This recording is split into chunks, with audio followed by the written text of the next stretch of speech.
মধ্যপ্রাচ্যে যুক্তরাষ্ট্রের সবচেয়ে বড় বিমান ঘাঁটিতে ইরানের হামলা চেষ্টা। মধ্যপ্রাচ্যে অবস্থিত আমেরিকার বৃহত্তম বিমান ঘাঁটিতে ইরানের ভয়াবহ হামলার প্রচেষ্টা নস্যাৎ করে দেওয়ার খবর পাওয়া গেছে। সাম্প্রতিক এক প্রতিবেদনে দাবি করা হয়েছে, মাত্র ৮০ ফুট উচ্চতা দিয়ে উড়ে এসে ইরানি বোমারু বিমানগুলো কাতারের মার্কিন ঘাঁটিতে প্রায় আঘাত হানার কাছাকাছি পৌঁছে গিয়েছিল।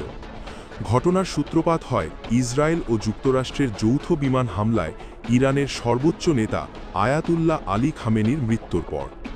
এর প্রতিশোধ নিতে ইরান মধ্যপ্রাচ্যের মার্কিন ঘাঁটি লক্ষ্য করে পাল্টা হামলা শুরু করে।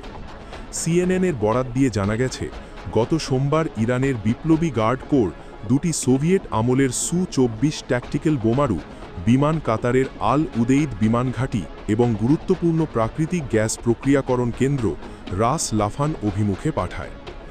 আল উদেইদ ঘাঁটিতে বর্তমানে প্রায় 10,000 মার্কিন সেনা সদস্য অবস্থান করছেন।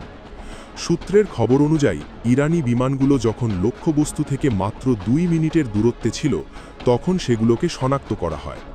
রাডার ফাঁকি দিতে বিমানগুলো সমুদ্র পৃষ্ঠ থেকে মাত্র 80 ফুট উচ্চতায় উড়ছিল। প্রত্যক্ষদর্শী এবং বিশেষ আলোকচিত্রে দেখা গেছে, বিমানগুলো ভারী বোমা ও গাইডেড মিসাইলে সজ্জিত ছিল।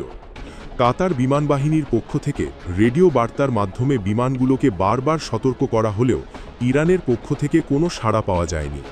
শেষ মুহূর্তে লক্ষ্যবস্তুতে আঘাত হানার আগেই বিমানগুলোকে ভূপাতিত করা হয়।